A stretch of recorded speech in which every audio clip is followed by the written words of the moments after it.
Everything just changed for the Los Angeles Lakers as a shocking new report is dropped from Shams, among other reporters, revealing the truth behind LeBron James' injury. And this changes everything for the Lakers as they enter a crucial stretch of play. We're going to break that down and discuss what it means going forward, as well as some other updates. Before we get into it, folks, quick reminder, if you're a part of the percentage who aren't subscribed to the channel, this is the place to be for daily Lakers content. Your guys' support has been absolutely unbelievable. If you want to help us towards the goal, the big goal of 20,000 subscribers, make sure to hit that subscribe button. Thank you guys again for your continued support. Now, ladies and gentlemen, there's a lot to go over today. Obviously, earlier, LeBron James went down in the game against the Celtics with an injury, and a bunch of different conflicting reports started to drop. Now, we covered it in our video earlier today surrounding, or late last night, I guess, a few hours ago, surrounding LeBron James and how there was some rumblings about him missing a lot of time. There's some rumblings about a bunch of different things.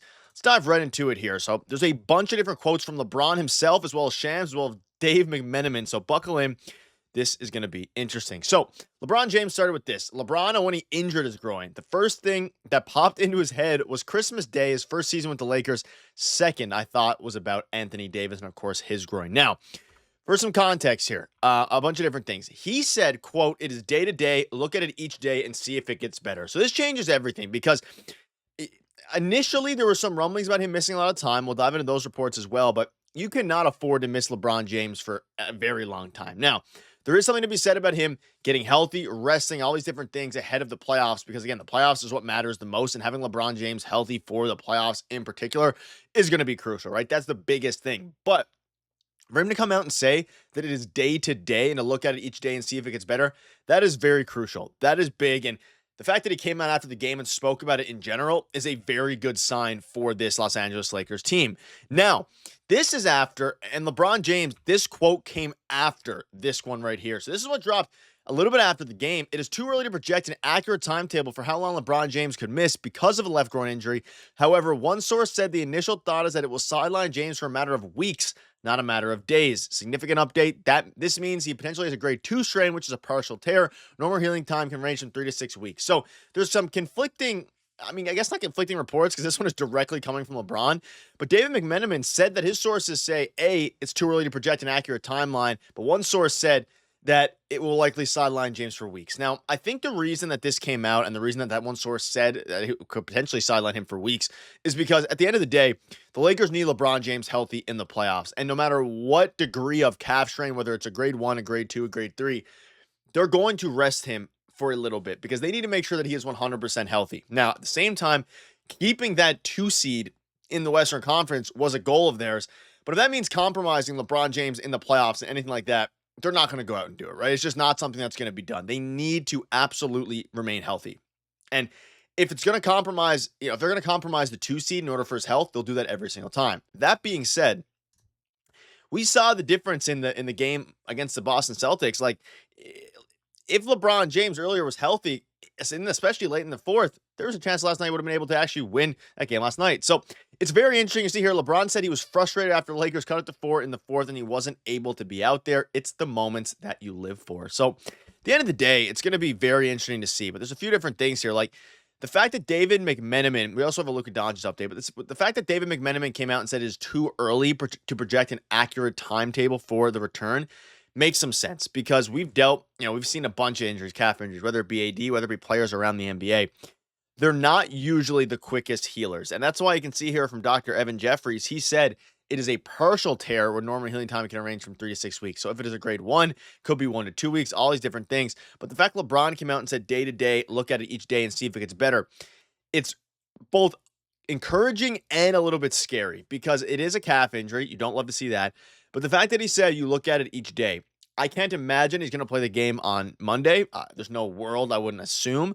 They're probably going to rest him. And if I was the Lakers, and let me know down below what you would do with the situation, I'd probably rest LeBron for a week and just make sure that he is 100% good. Because at age 40, yes, he's a superhuman. He recovers at an unbelievable pace we've never seen before. But you cannot risk missing a lot of time if you're, LeBron James. And these are the standings prior to the game against the Celtics. Again, they are now a game behind the Denver Nuggets, or I guess tied. They're near the Denver Nuggets because they're 40-22. Denver Nuggets are 41-22. So they're a half game behind the Denver Nuggets. So they'll be in the 3 seed. Memphis is kind of picking up a little bit. If you can remain in the 3 seed, that's still fine, depending how Denver does. But you're not going to be able to do that to much success without LeBron James, because you look at the injuries now. I mean, Luka, we'll dive into his injury in a second. He's been dealing with a lower back injury. You see Austin Reaves, he's finally back healthy, still trying to get his feet under him. Rui Hachimura, going to be out a little bit longer. LeBron James, probably going to be out for a little bit.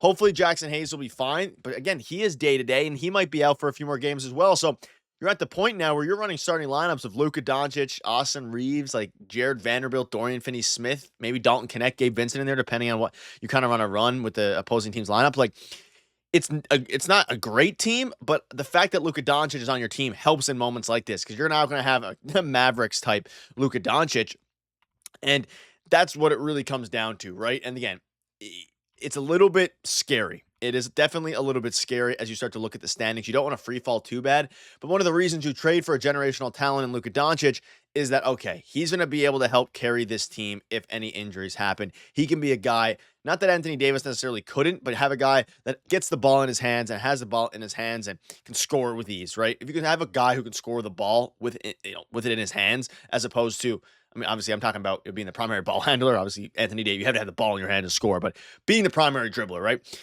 And the primary ball handler, that's a big deal. Now, as it pertains to Luka's injury, he said that he had a feeling, he was feeling back soreness since he took the tough fall against the Knicks on Thursday, but he added that he's fine. So Luka says that he's fine a lot. We saw a lot in that game. He was grimacing. He was slow on defense at times. He was grabbing at his back.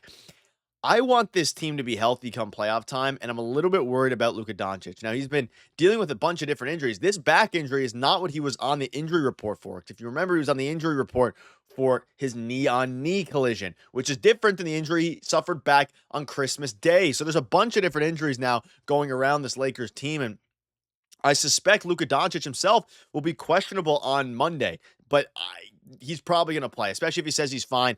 And like Richard Jefferson was saying on the broadcast there against the Celtics, at the end of the day, it's gonna loosen up, right? Your back is gonna loosen up as you play, especially if it's not a chronic, serious injury. So I'm less worried about Luka Doncic, but even him, if that's bothering him in the slightest, having a 80% Luka Doncic, 70% Luka Doncic is better than most players in the NBA.